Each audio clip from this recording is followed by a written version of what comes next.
Hello everyone, good morning. कैसे हो आप सभी लोग? हमारे यूट्यूब चैनल में आपका वेलकम है, स्वागत है। और मैं आपका डी टीचर रवि शर्मा। और हमारे पास यहाँ पे बहुत ही अच्छी ज़बरदस्त UP Uttar Pradesh BEd entrance exam की तैयारी 2022 की है, वो हम आपको करवाने जा रहे हैं। तो बहुत ही ध्यान से वीडियो को देखिएगा लास्ट तक, ठीक है? आपका पूरा ध्यान, पूरा फोकस यहीं पे होना चाहिए। आपको इन सब सवालों को हल करने से पहले दो लाइनें आपको बोलना चाहेंगे, दो लाइनें आपको बताना चाहेंगे। वो लाइनें इस प्रकार हैं कि जीत की खातिर बस जुनून चाहिए, जीत की खातिर बस जुनून चाहिए, और जिसमें उबाल हो ऐसा खून चाहिए, जिसमें उबाल हो ऐसा खून चाहिए। और दोस्तों, ये आसमां भी जमी पे आएगा, ये आसमां भी जमी पे आएगा, बस इरादों में ना जीत का जुनून चाहिए। मतलब कहने का ये है कि अगर वाकई में लाइफ में कुछ करना चाहते हैं, वाकई में कुछ सीरियस हैं आप उसके लिए, तो आपको पूरा का पूरा ध्यान, कंसंट्रेशन, पूरा ध्यान केंद्रित करना पड़ेगा। तो आपसे बस हमें यही उम्मीद है, यही आशा है कि वीडियो को लास्ट तक देखिए, और अच्छा लगे तो लाइक कीजिएगा, शेयर कीजिएगा, कमेंट कीजिएगा, और चैनल को सब्सक्राइब करना मत भूलिएगा, क्योंकि आपका एक लाइक हमें बहुत मोटिवेट करता है। तो चलिए दोस्तों, समय को ज़्यादा वेस्ट ना करते हुए हम सीधे अपने डायरेक्ट फोकस पर चलते हैं। फोकस हमारा यहाँ बोर्ड पे है, ना कि दूसरी जगह पे होना चाहिए। ऐसा नहीं है कि हमारा ध्यान पढ़ाई पे हो और हमें एकदम से खाने पीने की चीज़ याद आ जाए, ये नहीं होना चाहिए, ठीक है? तो चलिए दोस्तों, सबसे पहला सवाल हमारे सामने दिया गया है, आंखों के सामने। 2x³ + 4x² प्लस का 2ax प्लस का b पूरी तरह से x² - 1 से विभाजित है। इसका हमें, ये मैथ की प्रिपरेशन है आपकी, मैथ की, तो इसलिए आपको पूरा फोकस करना पड़ेगा। यहाँ पर जो x² - का बन दिया है, इसको क्या करते हैं, ये उसका समझ लो जो पूरी तरह से विभाजित है, तो इसका मतलब कि है ये x² - का बन उसका क्या आ जाएगा, इस बहुपद का शून्यक हो जाएगा। जो व्यंजक दिया गया इसका शून्यक हो जाएगा। यहाँ से इसको हम लोग वर्गांतर नियम बना लेते हैं, ये a + b हो जाएगा, ये a - b हो जाएगा बराबर 0।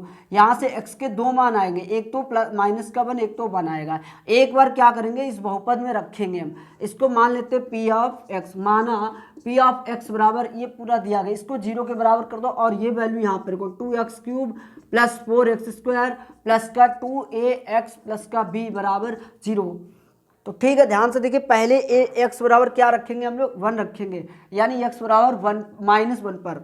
तो यहाँ पे रखो -1, यहाँ पे जहाँ जहाँ पर x है दोस्तों, वहाँ पे -1 रखेंगे, ठीक है? ध्यान से देखिए, बहुत शानदार है। बस दिमाग थोड़ा आपका यहीं पे होना चाहिए, और कहीं होना ही नहीं चाहिए। माइनस का 1 का क्यूब करेंगे तो -1 आएगा, ठीक है? तो 2 × 1 = 2 हो जाएगा, और -1 का स्क्वायर करेंगे तो +1 आएगा, 4 × 1 = 4 हो जाएगा, और ये प्लस माइनस का 2 हो जाएगा, 2a हो जाएगा, प्लस का b बराबर 0।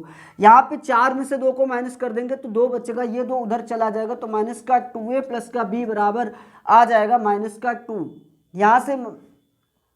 यहाँ से क्या करते हैं, इसको समीकरण 1 डाल देते हैं माय डियर।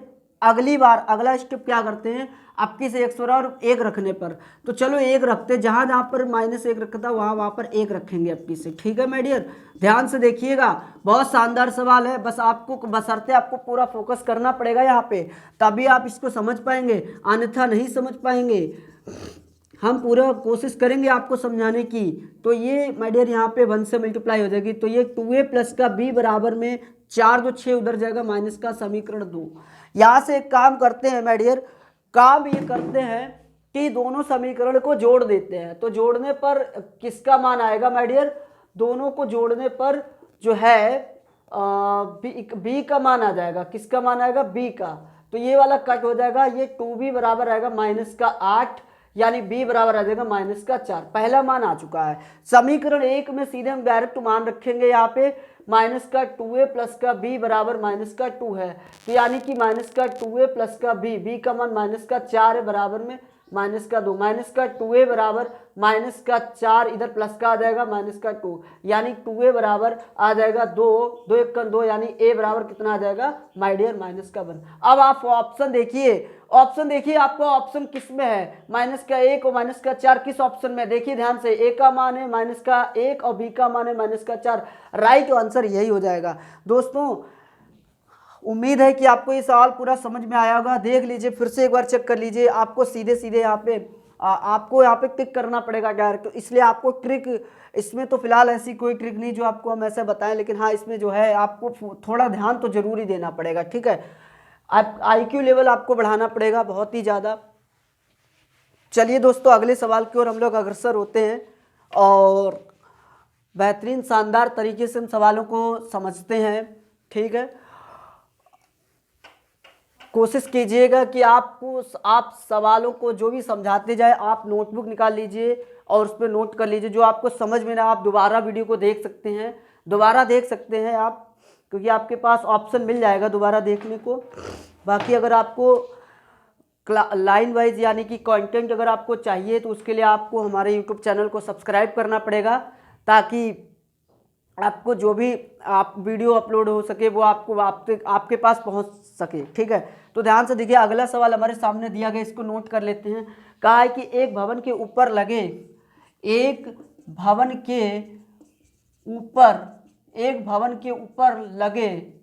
भवन है, उसके ऊपर लगे ऊर्ध्वाधर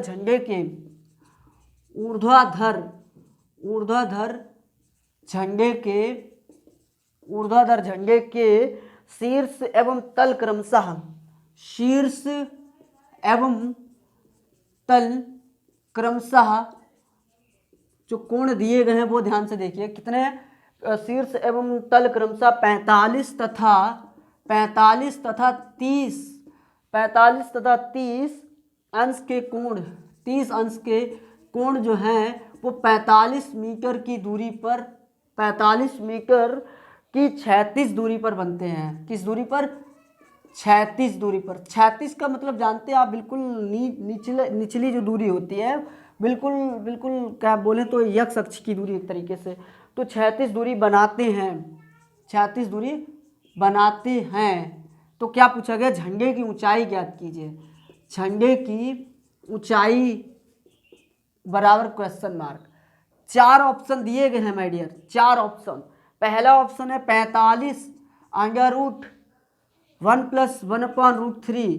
अगला ऑप्शन है 45 मीटर। फिर अगला ऑप्शन है सी वाला ऑप्शन है जो वो है 15 ब्रैकेट में 3√3 माइनस का 15, यानी कि यहाँ बाहर भी √3 है, तो इसका मतलब ये यहाँ पे आ जाएगा 15√3 माइनस का, और ये कितना हो जाएगा? 1 हो जाएगा मीटर। ये 3 ऑप्शन हो गए। चौथा ऑप्शन आपको एक और दिया गया है, वो ऑप्शन है इनमें से कोई नहीं। ऐसा तो हो ही नहीं सकता कि आंसर इनमें से कोई नहीं आए मैथ में। तो चलिए अब हम लोग सवाल को लास्ट तक देखते हैं, मतलब लगाते सॉल्व करते हैं। इसका फिगर ऐसे बनेगा, ध्यान से देखिए। समकोण त्रिभुज बनाया ये हमने ऐसे, और ये झंडा, और जो इसके कोण दिए गए हैं 30 दिया गया, तो इसका मतलब यहाँ से एक कोण और बन जाएगा इसी पे, ये कोण 30 हो जाएगा और ये कोण 45 हो जाएगा पूरा। इसको ABCD के नाम से ले लेते हैं। ये जो दूरी दी गई 36 दूरी है, 45 मीटर दी गई है। अब कुछ नहीं करना है आपको, सीधे सीधे आपको त्रिभुज लेने हैं। पहला वाला त्रिभुज ले लेते हैं, यानी कि पहला त्रिभुज ले लेंगे। तो पहला त्रिभुज होगा तो उसमें tan 30 बराबर हो जाएगा लंब बटे आधार। लंब हमारा BC है, बटे आधार हमारा 45 है, ठीक है। यानी कि tan 30 का मान आपको पता होगा 1/√3 होता है। नहीं पता है तो याद कर लीजिएगा। तो BC बराबर 45 BC बटे 45, यानी BC जो है 45 बटे √3 आ जाएगा। हर को परिमेयकरण करेंगे तो, क्योंकि बटे में रूट का कोई नंबर होना नहीं चाहिए, तो ये 45 √3 हो जाएगा बटे में 3 3 15, यानी कि ये आ जाएगा 15√3। ये BC का मान आ गया, ठीक है। ये BC, ये ऊंचाई दिख रही है ये वाली। अब हम कौन सा त्रिभुज लेते हैं? जो त्रिभुज अगला वाला है ABD में, यानी कि अब किस tan 45 ले लेंगे। tan 45 बराबर आपकी से जो DB है और बटे में आधार तो बराबर रहेगा। tan 45 का मान 1 होता है, तो DB बराबर 45 इधर आ जाएगा, DB बराबर 45। और DB को हम लोग तोड़ के क्या लिख सकते हैं? DB को तोड़ के हम लोग लिख सकते हैं यहाँ पे, यहाँ पर एक DB को तोड़ लो तो DC प्लस का BC, यानी बराबर में 45। आप ध्यान से देखो, यहाँ पे BC का मान दिया गया है। BC का मान कितना दिया गया है? BC का मान ये दिया गया तो DC का मान निकल आएगा। तो यहाँ पे एक काम करते हैं, फिर DC को ऐसे रखेंगे और BC का मान लिख लेंगे हम लोग 15√3 बराबर में 45। तो यानी कि DC की दूरी पर चाहिए थे मैं, DC यानी कि झंडे की जो ऊंचाई है वो यहाँ से यहाँ तक की है, तो वो DC चाहिए थी 45 माइनस का 15√3। अब हमारे पास यहाँ पे सॉरी ये लास्ट लाइन यहाँ पे लिख लेते हैं हम लोग, लास्ट लाइन यहाँ पे लिख लेते हैं ऐसे।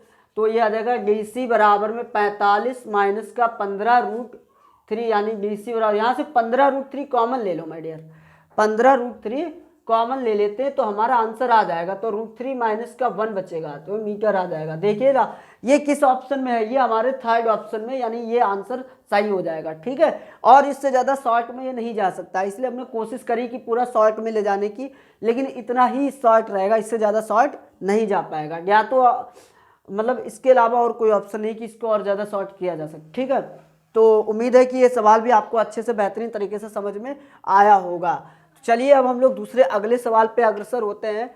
सवालों की दुनिया में इस तरह खो जाते हैं कि हमारी कामयाबी हमें हमारे पास हमारी मंजिल मिले हमें, लेकिन उसके लिए हमें क्या करना पड़ेगा, पूरा का पूरा ध्यान, पूरी की पूरी मेहनत, पूरा का पूरा समर्पण भाव करना पड़ेगा। अगर समर्पण भाव नहीं करेंगे तो हम कुछ नहीं कर पाएंगे। ठीक है, यानी कि हम हो या आप हो, कोई कुछ नहीं कर पाएगा जब तक कि उसमें हम मेहनत ना करें, क्योंकि हर काम को करने में मेहनत लगती है, मेहनत के बिना कुछ नहीं है। ठीक है, वो कहते हैं, कहावत है, बुलबुल के पैरों में बाज नहीं होते, बुजदिल कमजोर दिलों के हाथों में राज नहीं होते। बुलबुल के पैरों में बाज नहीं होते और बुजदिल कमजोर दिलों के हाथों में राज नहीं होते। जिन्हें आदत पड़ जाती है झुककर चलने की, उनके सरों पे कभी ताज नहीं होते हैं। तो ध्यान से देखिएगा अगला सवाल, बहुत ही शानदार अगला सवाल हमारे सामने। एक आयताकार कागज का टुकड़ा दिया गया है, एक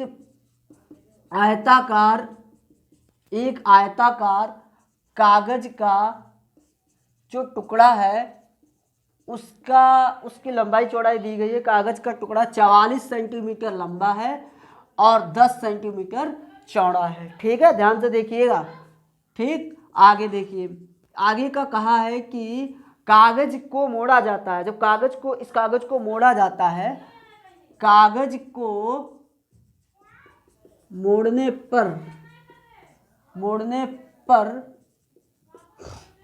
पर हाँ एक बेलन बनाया जाता है। कागज को मोड़ने पर एक बेलन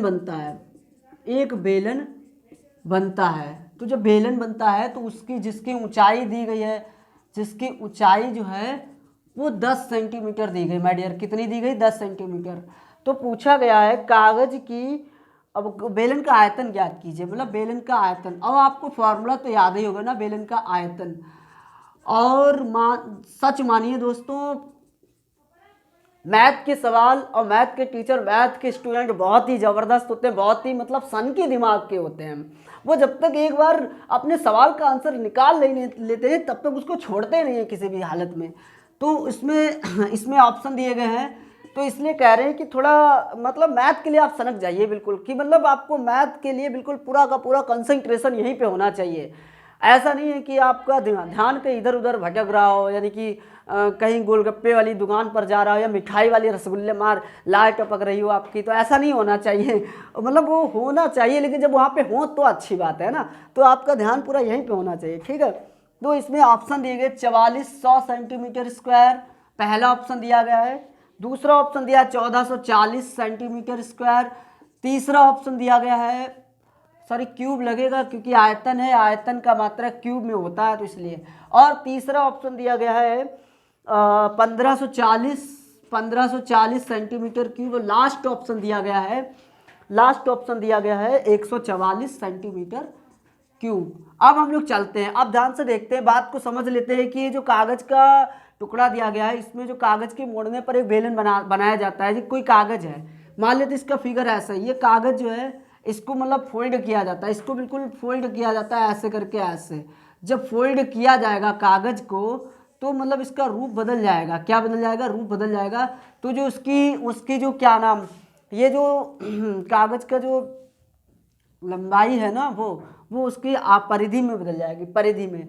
तो लिख सकते हैं हम लोग कि बेलन की जो परिधि है जो बेलन की परिधि है वो कागज की लंबाई के बराबर हो जाएगी, कागज की लंबाई के बराबर हो। लंबाई दी गई है, उसमें कितनी दी गई, 44 दी गई है। परिधि का फॉर्मूला होता है 2πr। आर का मान यहाँ से निकालेंगे 22/7 गुणे, और आर का मान यहाँ से आ जाएगा, आर बराबर आएगा 44 × 7, और 22 दूनी 44, 44 से 44 एक बार चला देगा तो आर का मान 7 आ जाएगा। और ऊंचाई तो दी ही गई है, एच बराबर, एच का मान दिया गया 10 सेंटीमीटर। अब कुछ नहीं, अब आपको सीधे डायरेक्ट फॉर्मूला यूज करना, बेलन का आयतन, बेलन का आयतन का फॉर्मूला, ऊंचाई हमारी 10 सेंटीमीटर दी गई है और त्रिज्या तो हमने अभी निकाल ली 7।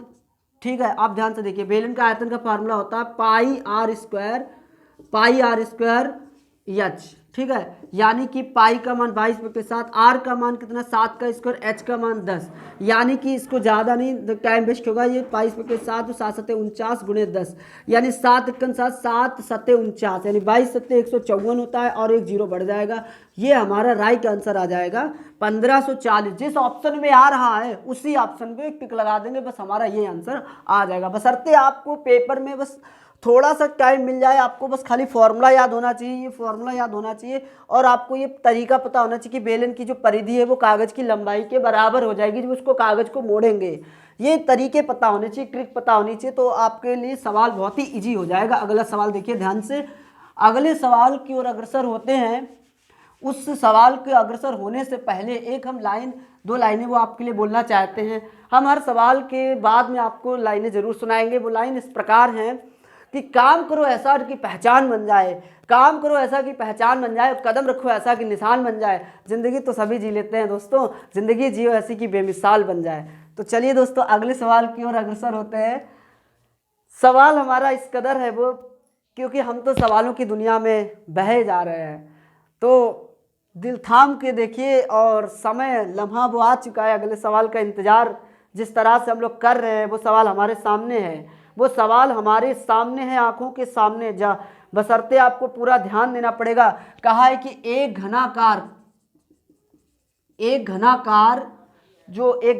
बक्सा है, एक घनाकार बक्से में 13 सेंटीमीटर लंबी छड़, 13 सेंटीमीटर लंबी जो छड़ है उसको रखा जा सकता है, 13 सेंटीमीटर लंबी छड़ को रखा जा सकता है। ठीक है, रखा जा सकता है।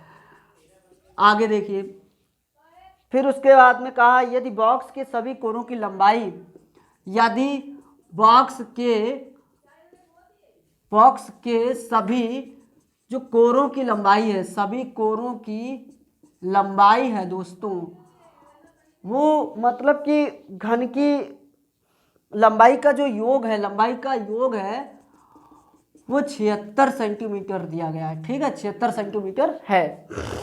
तो बक्से की संपूर्ण सतह का क्षेत्रफल ज्ञात कीजिए। तो बक्से की संपूर्ण सतह का क्षेत्रफल बराबर क्वेश्चन मार्क। आप समझ रहे हैं ना, ऑप्शन आपके सामने दिए गए हैं, ऑप्शन दिए गए हैं, बस आपका पूरा फोकस यही होना चाहिए माय डियर, और कहीं नहीं होना चाहिए। हम आपको ऑप्शन बता रहे हैं, देखिए इसके ऑप्शन दिए गए हैं 155 सेंटीमीटर, 155 सेंटीमीटर स्क्वायर। दूसरा ऑप्शन दिया गया है 195 सेंटीमीटर स्क्वायर, और तीसरा ऑप्शन दिया गया है 152 सेंटीमीटर स्क्वायर, और लास्ट ऑप्शन दिया गया है 192 सेंटीमीटर स्क्वायर। दोस्तों अब हम बहुत ही ज़बरदस्त सवाल पे आए हैं, बहुत ध्यान से देखिएगा। यहाँ पे घनाकार है, घन, आपने घन के बारे में बहुत अच्छे से सुना होगा, बहुत अच्छे से जानकारी होगी, क्योंकि आप इतने ज़्यादा अच्छे से समझदार होंगे, काफ़ी काबिल भी हैं आप, और आपके अंदर वो ताकत, वो जुनून, वो जज्बा है, वो हर चीज़ करने का जज्बा है, वो हर चीज़ कर सकते हैं आप, बशर्ते आपको बस करने का मन होना चाहिए उस पर।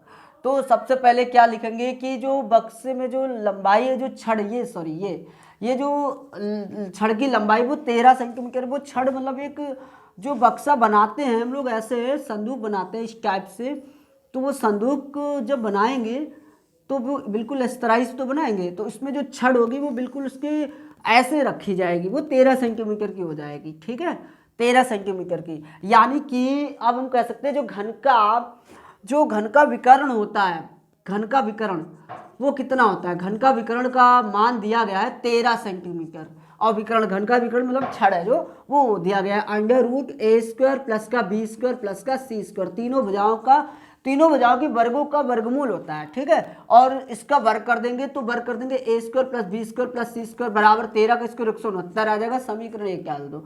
और उसके बाद में फिर साथ में कहा यदि बॉक्स की सभी कोरों की लंबाई का योगफल दिया गया, मतलब लंबाई चौड़ाई ऊंचाई, लंबाई को ए मान लिया, चौड़ाई को बी मान लिया, ऊंचाई को सी मान लिया, इनका योगफल दिया गया 74, यानी कि उसका जो अरे क्या बोलते हैं कि घन की चारों भुजाओं का जो योगफल निकला है वो 76 दिया गया है और 4 से इसको गुणा करा देंगे, ठीक है। आप एक फलक का दिया गया मतलब कि, और ऐसे यहाँ पे a प्लस बी प्लस सी बराबर ये आ जाएगा, इसको कैंसिल करोगे तो सीधे सीधे ये कैंसिल हो जाएगा, 19 चक्कू 76, यहाँ पे 19 आ जाएगा। अब एक काम करते हैं इसी का स्क्वायर कर देते हैं, ठीक है, इसी का हम लोग स्क्वायर कर देंगे, तो इसका स्क्वायर करेंगे तो ये अब फॉर्मूला इसका आपको पता होना चाहिए, ए स्क्वायर प्लस का बी स्क्वायर प्लस का सी स्क्वायर प्लस का 2ab और कॉमन ले लो 2, तो प्लस का बी सी प्लस का सी ए बराबर में 361, आपको पता होगा ना। तो यहाँ पे इसकी वैल्यू दी गई है, ये दी गई है 169, यहाँ पे 169 आ जाएगा, यहाँ पे 2ab plus B C plus का सी ए बराबर में 361, ये 361 उधर चला जाएगा, तो 2ab plus B C plus का सी ए बराबर में 361 माइनस का 169, जब माइनस करोगे तो 192 आएगा दोस्तों, 192 सेंटीमीटर स्क्वायर। जिस ऑप्शन में 192 है वही राइट आंसर हमारा हो जाएगा, 192 इसी ऑप्शन में है, तो यही हमारा राइट आंसर हो जाएगा। दोस्तों बहुत ही उम्मीद है कि आपको सवाल समझ में आ रहेगा, बस अर्थ है आपको फॉर्मूला याद करना पड़ेगा, A square plus B square plus C square plus 2ab B plus C B C plus C A, ये फॉर्मूला है दोस्तों। अब हम अगले सवाल पर चलते हैं, हमारा अगले सवाल इससे भी शानदार होगा। उम्मीद है कि एक एक सवाल को आप अच्छे से बेहतरीन तरीके से देखेंगे, शानदार तरीके से देखेंगे, बहुत ही ज़बरदस्त तरीके से, और उम्मीद है कि आप हमारे मेहनत को बर्बाद नहीं होने देंगे, क्योंकि भगवान भी देखता है कि अगर मेहनत कोई करता है तो वो बर्बाद नहीं होने देता है। तो उम्मीद है कि आप लोग भी समझदार होंगे काफ़ी, तो आप हमारी मेहनत को बिल्कुल भी नष्ट नहीं होने देंगे, पूरा आप उसका फ़ायदा उठाएंगे और जो समझाने का प्रयास कर रहे हैं उसको भी समझने का प्रयास करेंगे आप। तो अगला सवाल हमारे सामने दिया गया है, अगला सवाल है कि 36x की पावर, सवाल नंबर 5 है, 36 की पावर जो है 36 की पावर दी गई x माइनस का 3 बराबर, अगला है 216 की पावर दी गई है वो 2x माइनस का 3, 2x माइनस का 3। आप क्या करते हैं, हमें यहाँ से x की वैल्यू बतानी है, किसकी वैल्यू, x की वैल्यू बतानी है। ऑप्शन हमारे सामने दिए गए, x की वैल्यू है यहाँ से x की अलग अलग वैल्यू आ रही है, 9/4, 5/4, 9/4 आ रही है, अगली है 5/4 आ रही है, अगली c वैल्यू है वो आ रही 7/4 आ रही है, अगली d वैल्यू आ रही है 3/4। जो भी ऑप्शन हो वो आप देखेंगे, ठीक है। यहाँ पर देखिए 36 को हम लोग क्या लिख सकते हैं, 6 का स्क्वायर, ये 6 का स्क्वायर लिख सकते हैं ऐसे, और 216 6 का क्यूब है तो यहाँ पे 6 की पावर 3 ले लेते हैं यहाँ पे, तो ये आ जाएगा। अब आधार समान है, इनको तो हटा दो सीधे, ये 2x माइनस का 3 बराबर में ये 6x वो सॉरी 2 3 जा 6 हो जाएगा, और ये 2 3 जा 6x माइनस का 3 3 जा 9, ये 6x इधर ले आओ तो ये प्लस का माइनस का हो जाएगा, और ये 6 उधर ले जाएंगे तो माइनस का हो जाएगा, ठीक है, प्लस का हो जाएगा, सॉरी माइनस का नहीं, माइनस का 9 रहेगा, ये माइनस का 4x हो जाएगा, माइनस का 3 हो जाएगा, माइनस माइनस प्लस हो जाएगा, x बराबर 3/4 हो जाएगा। Right answer of this question ये हमारा 3/4 हमारा ये राइट आंसर है। देखिए ध्यान से, बहुत छोटा सा सवाल है, आपको बस करना क्या है कि आधार समान करना है। क्या करना है दोस्तों, आधार समान करना है, आधार समान हो जाएगा तो आसानी से हम इसको समझ सकते हैं। तो चलिए दोस्तों अगले सवाल की ओर अग्रसर होते हैं, सवालों की दुनिया में इस तरह खो जाते हैं। अगला सवाल, अब हम अगले सवाल को बताने से पहले एक लाइन फिर बोलना चाहते हैं कि महज हंगामा खड़ा करना मेरा मकसद नहीं है, महज हंगामा खड़ा करना मेरा मकसद नहीं है, मेरा मकसद है कि ये सूरत बदलनी चाहिए, मेरा मकसद है कि ये सूरत बदलनी चाहिए, और मेरे सीने में न सही, मेरे सीने में न सही, ये कामयाबी की आग है ना, ये आपके सीने में ही जलनी चाहिए, लगनी चाहिए दोस्तों, लगनी चाहिए। तो दोस्तों अगला सवाल है 6 नंबर, और बहुत ही शानदार सवाल है दोस्तों। चलिए ज़्यादा टाइम को न वेस्ट करते हम सीधे सवाल पर फोकस करते हैं। कहा यदि एक समांतर श्रेणी का nवां पद दिया गया है। एक समांतर श्रेणी जो दी गई है उसका nवां पद दिया गया है, nवां पद, यानी कि nवां पद जो है वो an से प्रेजेंट किया जाता है। nवां पद दिया गया है 3 माइनस का 5n, 3 माइनस का 5n, ठीक है दोस्तों। और उसके बाद में तो उसके n पदों का योगफल बताना है, n पदों का योगफल बराबर क्वेश्चन मार्क, ठीक है। एसन का मतलब मान पूछा गया है। पहला ऑप्शन इसका है, पहला ऑप्शन है n अपॉन में 2 1 प्लस 5n, दूसरा ऑप्शन है n अपॉन में 2 1 माइनस का 5n, तीसरा ऑप्शन दिया गया है दोस्तों, तीसरा ऑप्शन दिया गया है n अपॉन 2 हाँ 1 प्लस 7n, और लास्ट ऑप्शन दिया गया है, लास्ट ऑप्शन है 9n, यानी कि n अपॉन 2 1 प्लस 9n। दोस्तों बहुत ही ध्यान से देखिए अगला सवाल, यहाँ पे an बराबर दिया गया है 3 माइनस का 5n। यहाँ पर एक काम करते हैं, n बराबर 1 रख दो बस, तो a1 बराबर हो जाएगा पहला पद, a1 पहला पद होता है ना, तो यहाँ पे आ जाएगा, यहाँ पे 1 है, यानी a1 बराबर आएगा माइनस का 2, ठीक है, माइनस का 2। अंतिम पद कितना आ जाएगा यहाँ पे a1, ठीक, अंतिम पद हो जाएगा जो हमारा यही रहेगा। और फॉर्मूला आपको यूज करना पड़ेगा, एस एन बराबर n upon 2 a plus L, यानी कि एस एन बराबर हो जाएगा n अपॉन 2, ए का मान है 2 और इसका यल का मान है 3 माइनस का 5n, यानी कि यह आ जाएगा एस एन बराबर आ जाएगा, यहाँ पर थोड़ा सा देखना पड़ेगा, हाँ सही है, माइनस का 2 ये है, हाँ ठीक है, और ये प्लस का रहेगा, सॉरी। अब ये n अपॉइंट 2 यानी 1 माइनस का 5n हमारा राइट आंसर हो जाएगा, यानी कि आंसर नंबर ये सही है, ठीक। अगला सवाल हम लोग चलते हैं, अगले सवाल पे अग्रसर करते हैं, हम लोग ध्यान देते हैं थोड़ा बहुत अगले सवाल की ओर। हमारा अगला सवाल बताने से पहले 2 लाइन फिर से बताना चाहेंगे कि परिंदों को नहीं दी जाती है कभी तालीम उड़ानों की, परिंदों को नहीं दी जाती है कभी तालीम उड़ानों की, क्योंकि वो खुद ब खुद जान जाते हैं ऊंचाई आसमानों की। खुशबू तो खुशबू ब खुद बह जाती है, खुशबू कभी मोहताज नहीं होती है कदरदानों की। दोस्तों अगला सवाल बहुत ध्यान से देखिएगा, अगला सवाल हमारा दिया गया है 7 नंबर, a अपॉन बी बराबर दिया गया है, वैल्यू दी गई है 4/5, तो और एक साथ में एक कंडीशन दी गई है कि 10a प्लस का 1b बराबर 32, 10a प्लस का 1b बराबर में 32, तो हमें किसकी वैल्यू चाहिए, हमें a की वैल्यू चाहिए, a बराबर क्वेश्चन मार्क। तो क्या करते, ऑप्शन देखिए क्या क्या दिए गए हैं, ऑप्शन भी देख लीजिएगा।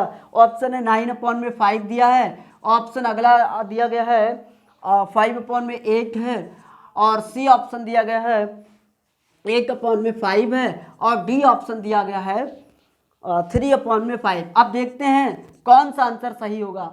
दोस्तों आपका पूरा ध्यान यहीं होना चाहिए, कहीं भी नहीं जाना चाहिए, बशर्ते आपने अगर थोड़ा सा भी फोकस किया तो आपकी तैयारी बहुत ही ज़बरदस्त होगी। अगर आप वाकई में सरकारी कॉलेज चाहते हैं, या वाकई में बीएड करना चाहते हैं, वाकई में एक सरकारी अध्यापक बनना चाहते हैं, तो उसके लिए आपको यहाँ पर ध्यान देना ही पड़ेगा। और हमारा बस इतना ही सहयोग करना है और कुछ नहीं, कि जो हम आपके लिए मेहनत कर रहे हैं उसके लिए आपको बस थोड़ा सा एक काम यही करना है कि चैनल को लाइक कीजिएगा, सब्सक्राइब कीजिएगा चैनल को, और शेयर कीजिएगा, कमेंट करना मत भूलिएगा। तो यहाँ पे अब हम लोग सॉल्व करते हैं। यहाँ पर दोस्तों यहाँ पे देखिए, ध्यान से देखिए, तो यहाँ पे 10a प्लस का 8b बराबर में 32 दिया गया है, यहाँ से a कॉमन ले लो तो यानी कि 10, और उसके बाद में यहाँ पे 8b अपॉन में a हो जाएगा, क्योंकि यहाँ से a चला जाएगा। और यहाँ पे एक चीज़ और दी, a अपॉन b बराबर दिया गया 4/5, अपोजिशन कर देंगे तो b अपॉन a बराबर हो जाएगा 5/4।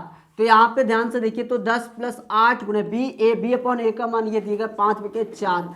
दोस्तों देखिए लास्ट तक देखिएगा, ये हो जाएगा 10 प्लस का 10 बराबर में 32, ये a बराबर रहेगा 32/20, 4×5 20, 4×8 32, यानी a बराबर आएगा 8/5। कौन सा ऑप्शन सही है हमारा, 8/5, सी ऑप्शन राइट ऑप्शन है। दोस्तों सी ऑप्शन राइट ऑप्शन है, आपका दिमाग सनकियाना होना चाहिए। जब तक आप उसके लिए आप फोकस नहीं करेंगे तब तक आपको समझ में नहीं आएगा, जब आप फोकस करेंगे तो आपको एक एक पॉइंट समझ में आएगा। तो चलिए अगले सवाल की ओर अग्रसर होते हैं। दोस्तों अगले सवाल की ओर अग्रसर होते हैं। अगला सवाल हमारा है ये, अगला सवाल बहुत ही शानदार सवाल है। यहाँ पे ये साइंस का न्यूमेरिकल है, साइंस का न्यूमेरिकल है। साइंस का न्यूमेरिकल है। देखिए ध्यान से दोस्तों, देखिए ध्यान से। एक पावर स्टेशन की सामर्थ्य दी गई है यहाँ पे, पावर स्टेशन की सामर्थ्य दी गई। पावर स्टेशन की सामर्थ्य जो है वो दी गई है, पावर दी गई है, सामर्थ्य पी की वैल्यू दी गई है। पी की वैल्यू दी गई 200 मेगावाट, 200 MW दी है, ठीक है। और उसके बाद में 24 घंटे में कितनी, प्रतिदिन में कितनी वो खर्च होगी। तो यानी कि समय भी दिया गया है 24 घंटे, टी बराबर दिया 24 घंटे। तो यानी कि हमें ऊर्जा बतानी, H बराबर क्वेश्चन मार्क। अब हम फॉर्मूला यूज कर देंगे सीधे सीधे। हमारे पास ऑप्शन दिए गए दोस्तों, ऑप्शन क्या क्या दिए गए हैं। ये दिया गया 4800 जूल, 4800 जूल दिया है। दूसरा ऑप्शन दिया गया है दोस्तों 4800 मेगा MW दिया है। सी ऑप्शन दिया गया है, सी ऑप्शन दिया गया है 4800 मेगा ओनली मेगावाट में। एक तो मेगा किलोवाट है, ठीक, एक मेगावाट, हाँ मेगावाट घंटा दिया गया है। एक दिया गया है 4800 मेगावाट। और लास्ट ऑप्शन दिया गया है, लास्ट ऑप्शन दिया गया 200 मेगावाट, 200 मेगावाट, ठीक है। ध्यान से देखिएगा, लास्ट तक देखिएगा। अब हम क्या करते हैं, हमारे पास P बराबर 200 मेगावाट दिया गया है और T बराबर दिया गया है 24 घंटे। कुछ नहीं करना है, बस सीधे आपको फार्मूला रखना है। जो हमारा क्या नाम, जो चीज़ हमसे पूछी गई विद्युत ऊर्जा कितनी खर्च होगी, हीट कितनी खर्च होगी, तो P इंटू टी। फार्मूला रखो 200 गुणे में 24, यानी कि H की वैल्यू आ जाएगी 4800 megawatt into hour. Right answer हमारा ये वाला सही हो जाएगा। दोस्तों आज के लिए इस टॉपिक में इतना ही काफ़ी है। बाकी हम अगले वीडियो में बहुत ही शानदार तरीके से बहुत ही बेहतरीन सवाल आपके लिए लेकर के आएंगे और उम्मीद है कि आपको एक एक सवाल हमारे समझ में आए होंगे। आप सभी ने हमें इतनी देर तक देखा, हमें इतनी देर तक समझा और हमें भी बहुत ही अच्छा लगा कि आपने हमारे वीडियो को देखा, लाइक किया, शेयर किया, कमेंट किया। उसके लिए बहुत बहुत धन्यवाद रहें। और बस हमारी मेहनत को आप जाया मत जाने दीजिएगा, क्योंकि एक एक बूंद जब पड़ती है घड़े में तो घड़ा भरता है, एक एक बूंद जब मिलती है सागर में तो सागर बनता है। उसी तरह से एक एक सवाल को, एक एक पॉइंट को जब तैयारी करेंगे तो बहुत ही ज़बरदस्त तैयारी होगी। तो बहुत बहुत धन्यवाद आप सभी का, बहुत ही धन्यवाद।